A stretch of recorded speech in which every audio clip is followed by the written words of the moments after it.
మన రాష్ట్ర ప్రభుత్వము ముఖ్యమంత్రి జగన్మోహన్ రెడ్డి గారు కోట్లాది రూపాయలు ఖర్చు పెట్టి బ్రహ్మాండమైన అడ్వర్టైజ్మెంట్లు ఇచ్చాడు.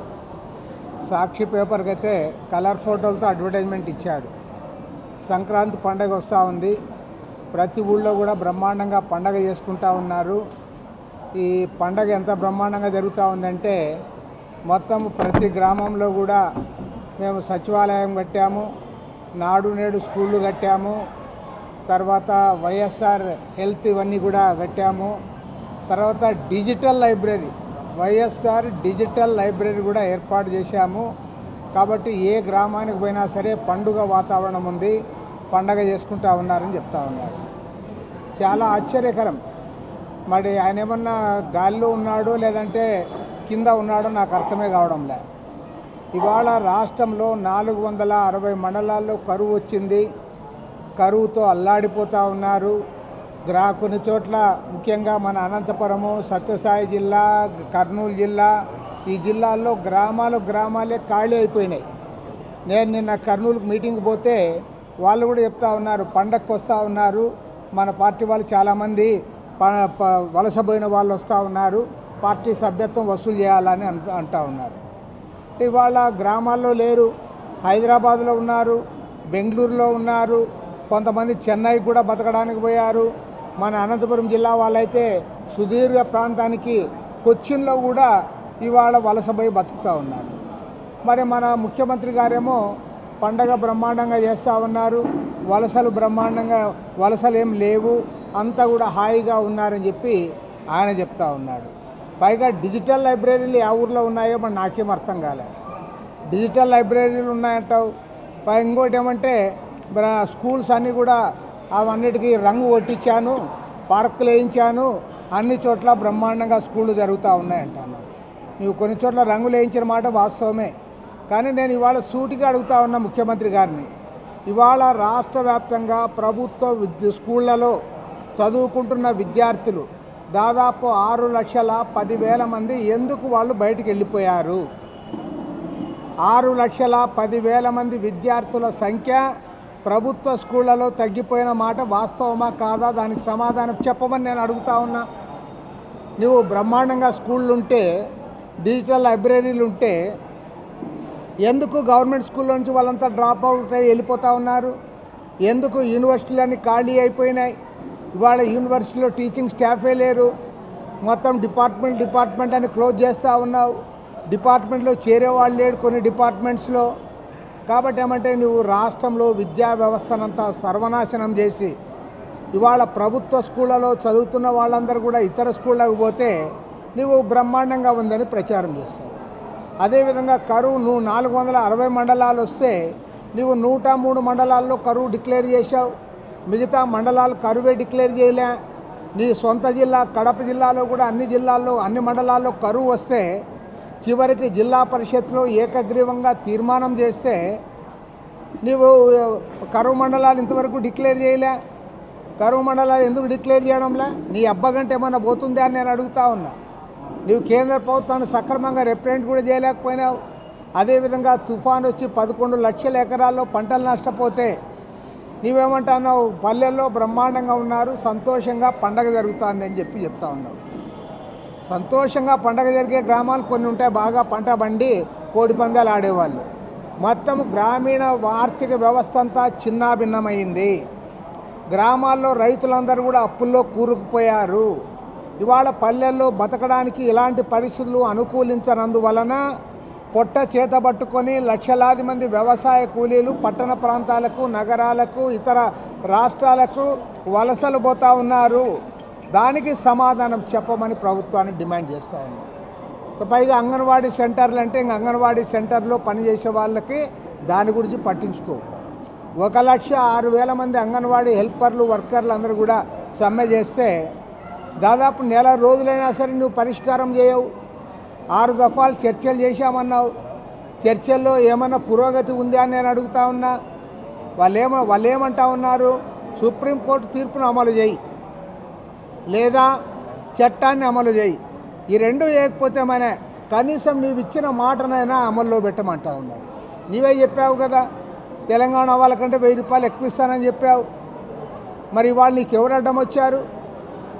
పైగా మాట తప్పడు, మడమ తిప్పడు, మోకాలు తిప్పడు, మా మా నాయకుడు మొత్తం మనిషే ఊగిపోతాడు అని చెప్పేవాళ్ళు ఇవాళ ఎందుకు నీవు చెప్పింది ఎందుకు నువ్వు అమలు చేయడంలే? పైగా సిగ్గు లేకుండా దుర్మార్గంగా వాళ్ళ మీద ఎస్మా ప్రయోగిస్తావా? నువ్వు చెప్పావా? వాళ్ళు స్ట్రైక్లే సమ్మె నోటీస్ ఇచ్చినప్పుడు అమ్మా మీరు పోకూడదు, మీరు ఎసెన్షియల్ సర్వీసెస్ అన్న మాట చెప్పావా? చెప్పలే. చర్చలకు వచ్చినప్పుడు చెప్పావా? చెప్పలే. 26 రోజుల పాటు సమ్మె చేసిన తర్వాత ఎస్మా ప్రయోగిస్తానని బెదిరిస్తావా? పైగా ఉద్యోగాలు లేవు ఊడగొడతానని చెప్తావా? నీవు అనుకుంటా ఉన్నావు వాళ్ళ ఉద్యోగం కాదు, నీ ఉద్యోగం ఊడిపోతుంది. ఇంకా 3 నెలల తర్వాత నీ ఉద్యోగం ఉండదు. కాబట్టి ఒకటే చెప్తా ఉన్నాం, బెదిరింపుల ద్వారా వాళ్ళందరినీ కూడా పనిలో చేరాలని చెప్తా ఉన్నావు. పండగ వరకు చూస్తాం, ఈ పండగలోగా పరిష్కారం చేయకపోతే రాజకీయ పార్టీలుగా మేమే ఇన్వాల్వ్ అవుతాం. రాష్ట్రంలో ఉన్న వామపక్ష పార్టీలు, Telugu Desam party, Congress party, Janasena party అన్ని పార్టీలను కూడా కలుపుకుంటాం. ట్రేడ్ యూనియన్స్ అన్నిటిని కూడా కలుపుకుంటాం. ప్రజా సంఘాలందరూ కూడా ఒక తాటిపైకి తెస్తాం. రాష్ట్రాన్ని స్తంభింపజేస్తాం. అవసరమైతే రాష్ట్రం అంతా కూడా బంద్ చేస్తాం. ప్రభుత్వాన్ని నిలదీస్తాం, నిగ్గదీస్తాం. వాళ్ళకి న్యాయం జరిగేంత వరకు కూడా వారికి అండగా ఉంటామని కూడా మనవి చేస్తూ ఉన్నాం. ఎందుకంటే ఇవాళ రాష్ట్రంలో ఎలాంటి ప్రజాస్వామిక విలువలు పాటించడం లేదు. రాజ్యాంగాన్ని తుంగలో దొక్కుతూ ఉన్నావు, అడ్డదిడ్డంగా వ్యవహరిస్తూ ఉన్నావు. నువ్వు కనీసం వాళ్ళతో మాట్లాడవు. నువ్వు ఏమయ్యా అంటే అధికారులు చెప్తా ఉన్నారు, మా ముఖ్యమంత్రి గారికి తీరిక లేదు, ఏం చేస్తున్నాడయా ప్యాలెస్లో కూర్చొని తాడేపల్లిలో అంటే ఆయన ఎమ్మెల్యేల ట్రాన్స్ఫర్ చేస్తున్నాడు, ఎంపీల ట్రాన్స్ఫర్ చేస్తూ ఉన్నాడు. మన మినిస్టర్ ట్రాన్స్ఫర్ కూడా చేశాడు.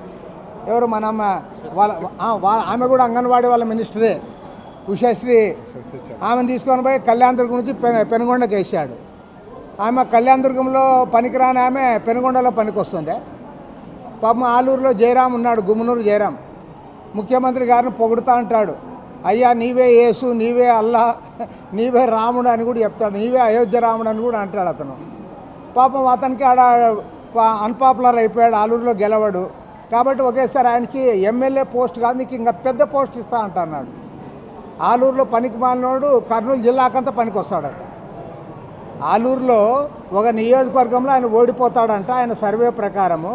కాబట్టి ఒక నియోజకవర్గంలో ఓడిపోయేవాడిని 7 నియోజకవర్గాలకు నిన్ను నాయకుని చేస్తా అంటాడు. ఇది మామూలుగా తుగ్లక్ అని అనుకోండి, మేము ఎప్పుడో చెప్పాను ఇతను పిచ్చి తుగ్లక్ అని. 3 రాజధానులు అన్నప్పుడే ఇతను తుగ్లక్ అని చెప్పాము. ఇప్పుడు తుగ్లక్ వ్యవహారం ఎమ్మెల్యేల ట్రాన్స్ఫర్లు కూడా చేస్తాను. ఒకవేళ పనికిరాడంటే పనికిరాడని పక్కన పెట్టు, వేరే వాళ్ళకి టికెట్టు ఈడ కళ్యాణంలో పనికి రాకపోతే పెనుగొండలో ఆమె పనికి వస్తుందే, ఆలూరులో పనికిరానైనా కర్నూలుకంతా పనికి వస్తాడా? కాబట్టి ఏమంటే ఇవాళ రాష్ట్రంలో ఒక తుగ్లక్ పరిపాలన జరుగుతూ ఉంది. ఈ పిచ్చి తుగ్లక్ ఎవరిని పట్టించుకోవడంలే. లేకపోతే నీకేమన్నా కొద్దిగానే బుద్ధి ఉంది అని అడుగుతా ఉన్నా. 1 నెల రోజులుగా సమ్మె చేసి ఒక్కసారి 1 గంట సమయం కేటాయించి వాళ్ళతో మాట్లాడావా? నువ్వు మాట్లాడవా?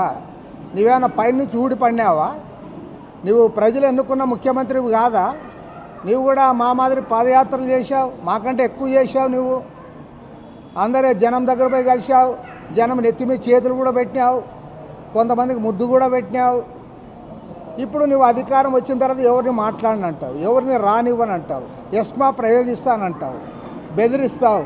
10 రోజుల్లో ఉద్యోగాల్లో జాయిన్ కాకపోతే తొలగిస్తానంటావు. ఏం కండ కావరమని అడుగుతా ఉన్నా. ఏమన్నా చట్టం అనేది ఒకటి ఉంది అని అనుకుంటున్నావా, లేకపోతే నీ ఇష్టం అనుకుంటున్నావా? నీ జాగీరా ఈ రాష్ట్రం ఏమైనా? వాళ్ళు అడిగింది ఏమయ్యా? నీవు చెప్పింది అడుగుతూ ఉన్నారు. అయ్యా చెప్పింది చేయమని అడిగితే అది నేరమా? పైగా బెదిరిస్తావా వాళ్ళందరినీ? కాబట్టి చెప్తా ఉన్నాం, ఇప్పటికే ఇంతవరకు వాళ్ళు పోరాటం చేశారు. పండగ తర్వాత దాన్ని మేమే భుజాన ఎత్తుకుంటాం. పైగా సజ్జల రామకృష్ణారెడ్డి అంటా ఉన్నాడు, ఇది వీళ్ళంతా కూడా వీళ్ళకి రాజకీయ పార్టీలు, యూనియన్లు వాళ్ళంతా అండగా ఉంటాయి. ఖచ్చితంగా అండగా ఉంటాం. నీవు లేవా? నీవు ప్రతిపక్షంలో ఉన్నప్పుడు మా మాదిరి వచ్చి వీళ్ళందరికీ సపోర్ట్ చేయలేదా? మరి అప్పుడు సజ్జల రామకృష్ణారెడ్డికి అవి కనపడలేదా? ప్రతిపక్ష పార్టీలన్నీ కూడా అండగా ఉంటాయి, తప్పకుండా అండగా ఉంటాయి. ఎందుకు అండగా ఉంటాయి? నీవు సామరస్యంగా పరిష్కారం చేయడం లేదు, బెదిరింపుల ద్వారా పోతా ఉన్నావు, చట్టాన్ని నీ చేతుల్లోకి తీసుకుంటా ఉన్నావు, అరాచక రాజకీయం నడుపుతూ ఉన్నావు, అందరిని కూడా తూలనాడుతూ ఉన్నావు. కాబట్టే చెప్తా ఉన్నాం, ఇప్పటికైనా మించిపోయింది లేదు, ప్రభుత్వం దిగి రావాలి, వాళ్ళ సమస్యను పరిష్కారం చేయాలని చెప్పి కూడా ఇవాళ ప్రభుత్వాన్ని డిమాండ్ చేస్తూ ఉన్నాం. అందుకోసమే ఎస్పీ గారు స్పందించాలి. ఎందుకంటే కాల్ డేటాతో సహా ఆయన బయటపెట్టాడు. పైగా నేను ఇక్కడికి వచ్చే ముందు ఇన్స్పెక్టర్ గారితో కూడా మాట్లాడా, ఎవరిని వాళ్ళని తీసుకొని వచ్చామని. ఆయనకు ఏదో పాపమో అటు ఇటు కాకుండా చెప్తున్నాడు. అంతకంటే వాళ్ళు చెప్పలేరు. ఎందుకంటే ఇవాళ రాష్ట్రంలో పోలీస్ యంత్రాంగాన్ని అంతా కూడా మన డీజీపీ రాజేంద్రనాథ్ రెడ్డి గారు దాన్ని నిర్వీర్యం చేసేసాడు. వాళ్ళకి పాపం క్లియర్ ఇన్స్ట్రక్షన్స్ ఇచ్చాడు. అధికార పార్టీ వాళ్ళు ఏం చెప్తే అది చేయడమే రాష్ట్రంలో ఉన్న చట్టము అని చెప్పేశాడు. కాబట్టి ఎమ్మెల్యేలకు లొంగి బతుకుతూ ఉన్నారు, సిగ్గు లేకుండా బతుకుతూ ఉన్నారు. పోలీసు వాళ్ళు నిజంగా అంటే పాపం వాళ్ళకి వాళ్ళ లైఫ్లో ఎప్పుడు వచ్చిండదు ఇలాంటి పరిస్థితి. గతంలో కూడా ప్రభుత్వాలు ఉన్నాయి, ఎవరైతే అధికారంలో ఉంటారో వాళ్ళకు కొద్దిగా అనుకూలంగా ఉన్నారు తప్ప, కానీ ఇవాళ మొత్తం పరిస్థితి మారిపోయింది. పూర్తి జీహుజూర్ అంటూ బతుకుతూ ఉన్నారు. ఏదో వాళ్ళు ఇచ్చిన అన్నమే తింటున్నారేమో అనే స్థాయికి దిగజారినారు. ఎస్పీ గారు తక్షణమే స్పందించాలి, లేదంటే సిపిఐ తరఫున మేము దీనిపైన ధర్నా కార్యక్రమాన్ని కూడా చేపడతాం.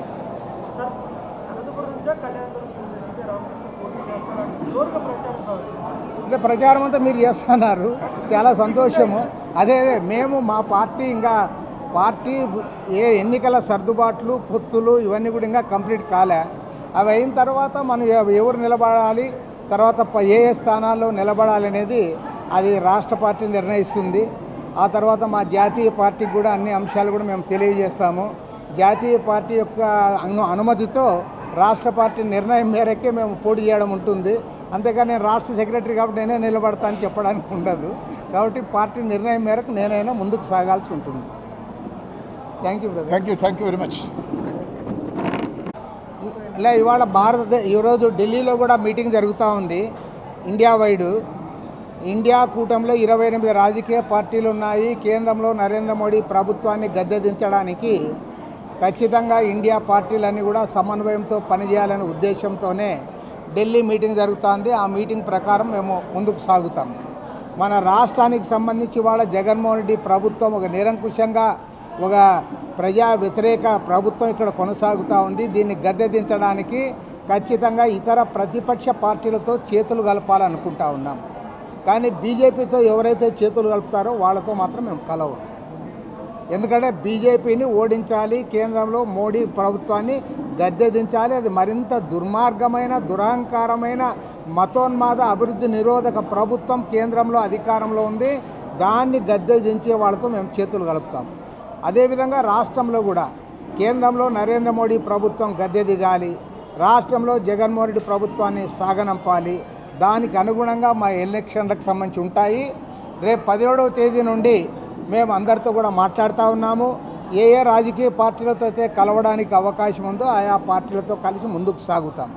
తర్వాత నేను ఇక్కడ ప్రెస్ మీట్కి వచ్చే ముందుగా ఇప్పుడే నాకు చెప్పారు, ఇక్కడ మన రాప్తాడు ఎమ్మెల్యే వాళ్ళని కాంట్రాక్టర్ని తర్వాత వర్కర్స్ని కాంట్రాక్టర్ని బెదిరించి వర్కర్స్ని కిడ్నాప్ చేసి అది కూడా వాళ్ళందరిని తీసుకొని పోయి ఎక్కడో పెట్టాడు.